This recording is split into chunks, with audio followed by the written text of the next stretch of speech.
Complete সাতজন আজকে থেকে।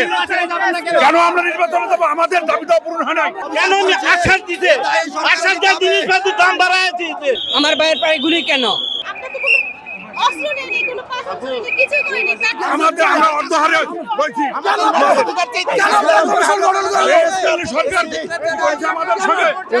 ভাইরা আপনারা এখানে দেখেছেন আমরা একটি সুন্দর মতো টাকা পয়সা অনেক খাইছে এরা, হাজার হাজার টাকা এই মিডিকের জন্য খাইছে। কেন আশ্বাস দিতে আশ্বাস দেয় জিনিসপাতির দাম বাড়ায় দিতে। এই পেজ গেলের জন্য হাজার হাজার কোটি টাকা ই করছে, মিটিং করে খাইছে।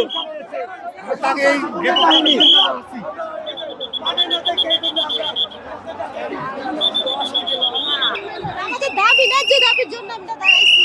আমরা তো কোনো অস্ত্র নেই, কোনো পাথর নেই, কিছু করিনি। তারপরে আমাদেরকে তারা পানি দিয়ে ভিজাইছে, গ্রেনেড হামলা করছে, মারছে, আমাদের সাথে এরকম অন্যায় করছে তারা। আমরা তো আমাদের ন্যায্য দাবির জন্য আসছি। সেই 2010 সালে দিছে পে স্কেল। এখন আমাদের কত সাল হয়েছে? আমাদের এখন পে স্কেল দাবি না আমরা? আমাদের এই বেতনে কি চলে নাকি? তো আমার ভাইয়ের পায়ে গুলি কেন ভাই? আমার ভাইয়ের পায়ে গুলি কেন? আমাদেরকে কেন গুলি করা হচ্ছে? এটা কি 5 বছর পর পর পে স্কেল দেওয়ার কথা না ভাই? আমরা আন্দোলন করতে হবে কেন? আর আমরা তো সুষ্ঠুভাবে আন্দোলন করতে পারছিলাম, কেন আমাদেরকে গুলি করা হচ্ছে? আমরা কেন গুলি করা হচ্ছে আমাদেরকে? আমার ভাইয়ের পায়ে গুলি কেন ভাই? আরেক ভাই তো হসপিটাল নিয়ে গেছে আহত অবস্থায়।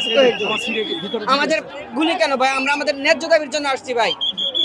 আমরা তো সুষ্ঠুভাবে আন্দোলন করছিলাম। আমাদের অপরাধ কি ভাই?